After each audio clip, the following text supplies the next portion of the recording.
जहाँ पे सारे हम डॉक्टरों के जवाब लिए पेशेंट लेंगे, इमरजेंसी वाले पेशेंट भी लेंगे। सुदामा जी कृष्ण की शरण में आ गए या आपकी शरण में आ गए? मतलब किडनी खराब है, बहुत ज्यादा पतली हो गई थी। 30 दिन आए हो, 30 दिन के अंदर क्रांति होगी। दोस्तों, जीना सीखो की कड़ी में एक और हॉस्पिटल जुड़ गया है और इस हॉस्पिटल की खासियत मैं आपको बताता हूं। कुछ हॉस्पिटल्स में हम ऐसा करते थे आचार्य जी, कुछ हॉस्पिटल में हम पेशेंट ले नहीं पाते थे कि हाई रिस्क पेशेंट होते थे, जिसको ऐसा होता था कि यार पता नहीं उसके 24 घंटे निकलेंगे नहीं निकलेंगे। तो इसी कारण इस हॉस्पिटल को शुरू किया। ये हॉस्पिटल में हम सारे सीरियस पेशेंट ले सकते हैं जिनको मॉडर्न पैथी में जवाब मिल गया, क्योंकि यहाँ पे आयुर्वेद भी है, होम्योपैथी भी है, नेचुरोपैथी भी है और एलोपैथी भी है, एक ही छत के नीचे। और ये मेरे साथ एक पेशेंट है जिनको लगभग 2 साल पहले किडनी फेल हुआ था, क्रिएटिनिन बढ़ गया था, डायलिसिस पे ले रहे थे। इनको फिस्टुला बनाने की तैयारी थी और डायलिसिस शुरू होने लगा था, लेकिन मैडम ने घर वालों को बुलाया और वहाँ से भागी और भाग के पहुँच गई डॉक्टर वीरा हमारे सेक्टर 35 के हॉस्पिटल में। और आज तक भागते भागते आज 2 साल हो गए, कोई डायलिसिस नहीं हुआ। कितनी पुरानी दोस्ती है आप दोनों की? मेरी 2 साल तो ऊपर ही होनी, डेट ਕੱਢ ਲਓ ਰਜਿਸਟਰ 'ਚ। ਅੱਛਾ 2 ਸਾਲ ਹੋ ਗਏ ਦੋਸਤੀ ਨੂੰ। ਕੀ ਫਾਇਦਾ ਹੋਇਆ ਇਹਨਾਂ ਦੀ ਦੋਸਤੀ ਦਾ? ਦੋਸਤੀ ਦਾ ਇਹ ਫਾਇਦਾ ਹੋਇਆ, ਮੇਰੀ ਜਾਨ ਬਚੀ ਹੈ। ਅੱਛਾ ਤਾਂ ਅੱਜ ਤਾਂ ਤੁਹਾਡਾ ਦੋਤਾ ਵੀ ਆਇਆ ਸੀ ਇੱਥੇ। ਦੋਤਾ ਵੀ ਫਿਰ ਮੈਂ ਲੈ ਕੇ ਆਈ, ਬਹੁਤ ਖਾਸੇ ਮਰੀਜ਼ ਮੈਂ ਲੈ ਕੇ ਆਈ। ਤੁਹਾਡੇ ਨਾਲ ਕੀ ਹੋਇਆ ਸੀਗਾ ਪਹਿਲੇ ਇੱਕ ਇਹ ਦੱਸੋ ਮੈਨੂੰ। ਤੁਹਾਨੂੰ ਕੀ ਦੱਸਿਆ ਡਾਕਟਰ ਨੇ? ਨਹੀਂ ਮੇਰੇ ਨਾਲ ਜਦੋਂ ਕਿਡਨੀ ਖਰਾਬ ਹੋਈ ਹੈ, ਮੈਂ ਤੇ ਵੀ ਖਾਣਾ ਪੀਣਾ ਛੁੱਟ ਗਿਆ ਸੀ ਮੇਰਾ, ਤੇ ਬਹੁਤ ਮੈਂ ਢਿੱਲੀ ਹੋ ਗਈ ਸਾਂ। ਫਿਰ ਮੈਂ ਹਸਪੀਟਲ 'ਚ ਗਈ। ਤੇ ਤੁਹਾਡਾ ਤਾਂ ਕਿਡਨੀ ਫੇਲ ਸੀਗੀ, ਡਾਇਲਿਸਿਸ ਦੱਸਿਆ ਸੀ। ਫਿਰ ਮੈਂ ਬੱਚਿਆਂ ਨੂੰ ਲੈ ਕੇ ਮੈਨੂੰ ਹਸਪੀਟਲ 'ਚ ਚਲੇ ਗਏ ਨੇ। ਉੱਥੇ ਫਿਰ ਮੈਨੂੰ ਲੰਬਾ ਉਹਨਾਂ ਨੇ ਪਾਇਆ ਟੇਬਲ ਦੇ ਉੱਤੇ, ਕਹਿੰਦੇ ਬੱਚਿਆਂ ਨੂੰ ਬੁਲਾਇਆ, ਕਹਿੰਦੇ ਇਹਨਾਂ ਦੀ ਡਾਇਲਿਸਿਸ ਦੀ ਤਿਆਰੀ ਹੈ, ਵੀ ਡਾਇਲਿਸਿਸ ਹੋਏਗੀ। ਮਤਲਬ ਕਿਡਨੀ ਖਰਾਬ ਹੈ। ਹਾਂ ਕਿਡਨੀ ਖਰਾਬ ਜਿਹੜੇ ਹੈ ਉਹਨਾਂ ਨੂੰ ਪਕੜ ਕੇ ਲੈ ਕੇ ਆਏ ਸੀ, ਇਹਨਾਂ ਨੂੰ ਇਦਾਂ ਗੋਦੀ ਵਿੱਚ ਚੁੱਕ ਕੇ ਮੇਰੇ ਕੋਲ ਲੈ ਕੇ ਆਏ ਸੀ। मतलब ये चल भी नहीं पा रहे थे। ਮੈਂ ਚੱਲ ਨਹੀਂ ਪਾ ਰਹੀ ਸੀ, ਮੈਨੂੰ 4-5 ਬੰਦੇ ਲਿਆਏ ਸੀ ਚੱਕ ਕੇ। ਇੰਨੀ ਗੁੱਸਾ ਮੈਂ ਇੰਨੀ ਕੁਛ बहुत ज्यादा पतली हो गई थी। ਕਲੀਅਰ ਗੱਲ ਹੈ ਵੈਸੇ। ਤੇ 2 ਸਾਲ ਹੋ ਗਏ ਤੁਸੀਂ ਤਾਂ ਚੰਗੇ ਖਾਸੇ ਘੁੰਮ ਰਹੇ ਹੋ, ਕੋਈ ਡਾਇਲਿਸਿਸ ਨਹੀਂ ਹੋਇਆ। ਜਿਹੜੇ ਲੋਕ ਡਰ ਕੇ ਡਾਇਲਿਸਿਸ ਕਰਾਉਂਦੇ ਆ। ਮੇਰੀ ਡਾਇਲਿਸਿਸ ਦਾ ਕੀ ਫਾਇਦਾ ਹੁੰਦਾ ਹੈ? ਡਾਇਲਿਸਿਸ ਅੱਜ ਕਹਤਾ ਵੀ ਮਹੀਨੇ ਦੀ ਹੋ ਗਈ, ਫਿਰ 15 ਦਿਨ ਦੀ ਹੋ ਗਈ, ਫਿਰ 8 ਦਿਨ ਦੀ ਡਾਇਲਿਸਿਸ ਹੋ ਗਈ, ਕਦੀ ਫਿਰ ਹਫਤੇ 2 ਵਾਰੀ 3 ਵਾਰੀ ਕਰਕੇ ਫਿਰ ਸਟਾਰਟ ਹੀ ਹੋ ਗਈ ਡਾਇਲਿਸਿਸ। ਕਦੀ 20,000 ਦੀ, ਕਦੀ 25,000 ਦੀ ਡਾਇਲਿਸਿਸ, ਕਦੀ ਇਸ ਤਰ੍ਹਾਂ ਡਾਇਲਿਸਿਸ ਹੁੰਦੀ है। ਅਸੀਂ बहुत आप मरीज एक ने बार बताना मैम क्या पूरा था, एक बार हिंदी में भी लोग सुन लेंगे इस बार। इनको क्या प्रॉब्लम थी कि ये किडनी के पेशेंट बन गए। कैसे बन गए? क्योंकि ये बहुत ज़्यादा अंग्रेजी दवाइयाँ खाते थे और बिल्कुल भी इनको कभी भी खाने पीने के लिए बताया ही नहीं गया था क्या खाना है। जो भी ये मेडिसिन खाते थे, इनके साथ इनको बोला था आप सुबह शाम अंडे, मांस, मछली, चाय, दूध वाली चाय सब खा सकते हो। तो इनको इतनी ज़्यादा प्रॉब्लम हो गई कि इनकी किडनी का यूरिया क्रिएटिनिन लेवल बढ़ गया। तो ये जब डॉक्टर को दोबारा दिखाने के लिए गए तो नेफ्रोलॉजिस्ट ने बोला कि आप डायलिसिस शुरू करो।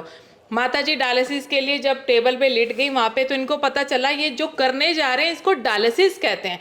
क्योंकि माता जी ने हमारी वीडियो बहुत ज़्यादा बार देखी हुई थी और डायलिसिस का नाम सुना हुआ था, तो माता को ये पता था कि डायलिसिस नहीं कराना चाहिए।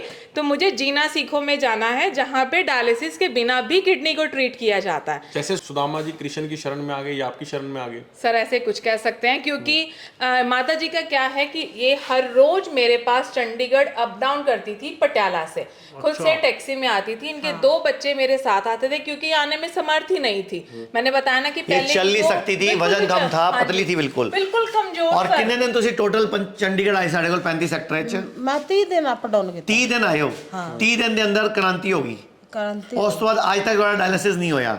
ਇਸ ਤੋਂ ਇਲਾਵਾ ਇਹਨਾਂ ਦੀ ਫੈਮਿਲੀ ਦੇ ਵਿੱਚ ਜਿੰਨੇ ਵੀ ਇਹਨਾਂ ਦੇ ਬੇਟੀ ਦੇ ਸਸੁਰ ਜੀ ਸੀ, ਸੇਮ ਪ੍ਰੋਬਲਮ, किडनी नाल, लिवर नाल, किसी ਨੂੰ बहुत लंबा बुखार। ਇਹਨਾਂ ਦੀ फैमिली ਵਿੱਚ ਇਹਨਾਂ ਦਾ दोता पोता, दोते थे एडमिट है और पोते को भी क्या था कि बहुत ज़्यादा लंबे टाइम तक बुखार रहता था। तो इन्होंने कहीं भी एलोपैथी में नहीं जाने दिया अपनी फैमिली में, और सारे ठीक हुए आयुर्वेद से। इवन के रिश्तेदारी में भी मेरे को खुद पर्सनली फोन करके बोलती है ये मरीज मैं आपके पास भेज रही हूँ, आपने इसको सिर्फ आयुर्वेदा से ठीक। अच्छा, पूरे देश के लोग आपको देख रहे हैं, जो लोग डायलिसिस करा रहे हैं, आपको लगता है उनका डायलिसिस बंद हो सकता है आयुर्वेद में आने से? ਜਾਂ ਸਮਝਣ ਤੇ ਕਰ ਦੇਣ ਡਾਇਲਿਸਿਸ ਬੰਦ। ਡਾਇਲਿਸਿਸ ਦੇ ਇੱਕ ਪਾਸੇ ਸਿਰਿੰਜ ਲਾ ਦਿੰਦੇ ਨੇ, ਦੂਜੇ ਪਾਸੇ ਖੂਨ ਕੱਢੀ ਜਾਂਦੇ ਨੇ। ਡਾਇਲਿਸਿਸ ਮੈਂ ਦੇਖੀ ਹੈ, ਮੈਨੂੰ ਪਤਾ ਤੁਹਾਨੂੰ ਡਾਇਲਿਸਿਸ ਇੱਕ ਵੀ ਨਹੀਂ ਕਰਾਉਣਾ ਪਿਆ? ਮੈਨੂੰ ਨਹੀਂ ਕਰਾਉਣਾ ਪਿਆ, ਮੈਨੂੰ ਕੁਝ ਵੀ ਨਹੀਂ ਕਰਾਇਆ। ਮੈਂ ਸਹੀ ਜਦ ਕਿ ਤੁਸੀਂ ਅਗਰ ਪਟਿਆਲੇ ਵਾਲੇ ਡਾਕਟਰ ਦੀ ਗੱਲਾਂ 'ਚ ਆ ਜਾਂਦੇ ਉਸ ਦਿਨ, ਜਿਸ ਦਿਨ ਉਹਨੇ ਕਿਹਾ ਡਾਇਲਿਸਿਸ ਹੋਊਗਾ, ਫਿਰ ਕੰਮ ਹੋ ਜਾਂਦਾ ਨਾ। ਪੁਰਾਣਾ ਹੋ ਜਾਂਦੇ। पुराने धंधे। बहुत बढ़िया बात की है दोस्तों माता जी ने। देखिए 2 साल हो गए हैं और डॉक्टर अवीरा के पास, जो हमारा 35 चंडीगढ़ में हॉस्पिटल है, वहां पहुंची थी और आज मैं खरड़ में मौजूद हूं, जो एक तरह से आप कह सकते हैं इंटीग्रेटेड हॉस्पिटल है। ये डॉक्टर अवीरा का दूसरा हॉस्पिटल है। पहला चंडीगढ़ में सेक्टर 35 में है और अभी खरड़ में नया खुला है, जहां पे सारे हम डॉक्टरों के जवाब लिए पेशेंट लेंगे, इमरजेंसी वाले पेशेंट भी लेंगे। जिनको डॉक्टर्स कह देते हैं कि इनके पास 72 घंटे, इनके पास 24 घंटे, हमें भी ये तकलीफ होती थी अगर इनको इमरजेंसी किसी चीज की जरूरत पड़ गई तो दूसरे हॉस्पिटल में इनको शिफ्ट किस तरह करेंगे। तो आज हम खरड़ में मौजूद हैं और इस हॉस्पिटल को इसीलिए शुरुआत की गई जहां पर हम इमरजेंसी पेशेंट ले सकें। और माता जी मेरे साथ जो मौजूद थी उन्होंने कितने बढ़िया तरीके से बताया कि किस तरह से वो जब टेबल पर डायलिसिस के लिए लेट चुकी थी और वहां से उस छोड़ के उसको डॉक्टर अवीरा के पास सेक्टर 35 चंडीगढ़ पहुंची और लगभग 1 महीने तक स्ट्रगल किया टैक्सी पर, पटियाला से चंडीगढ़ अप डाउन कर कर अपनी थेरेपी कराई, अपना इलाज कराया, अपनी बॉडी का पंचकर्मा करवाया और आज 2 साल हो गए, किसी डायलिसिस की जरूरत नहीं पड़ी, किसी किडनी ट्रांसप्लांट जरूरत नहीं पड़ी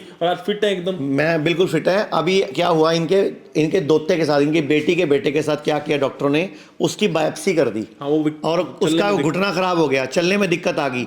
ये बोलती कि मेरी मन्नो अपने परिवार से लड़ के यहाँ ले आई हैं और 9 दिन में, आज 10वां दिन है। आप बताना आपके दोते को क्या फर्क पड़ा 10 दिन में? मेरे दोते को बहुत फर्क पै गया, खान लग पिया, उठन बैठन लग पिया, बाथरूम करदा हुण आप। पहला ये घुटना चक के उत्ते नहीं रख सकता सी, फिर हुण ऐसे रख लैंदा चक के लत्ता। तो देखो माता जी अगर खुद ठीक हुई तो कम से कम 10, 15, 20 पेशेंट को खुद भी ठीक करने की सोची और ये क्रांति है दोस्तों, ये आगे ऐसे ही चलती जाएगी। विश्वास सबसे है, बड़ी बात है विश्वास। तो मैं भी दोस्तों आपको एक ही बात कहूंगा, अगर आपके पास भी कोई ऐसा पेशेंट है जिसको ये कह दिया गया है कि इसके पास मात्र 48 घंटे या 72 घंटे हैं, तो आप किसी भी सीरियस पेशेंट को यहाँ लेके आ सकते हैं। भारत में हमारे 120 से अधिक हॉस्पिटल, क्लिनिक और डी केयर सेंटर्स मौजूद हैं, जहां 900 से भी अधिक आयुर्वेदिक डॉक्टर्स और विशेषज्ञ आयुर्वेद, नेचुरोपैथी, पंचकर्म और डाइट थेरेपी जैसे प्राकृतिक तरीकों के माध्यम से कैंसर, किडनी, लिवर, हार्ट और अन्य गंभीर बीमारियों को रिवर्स करना सिखाते हैं।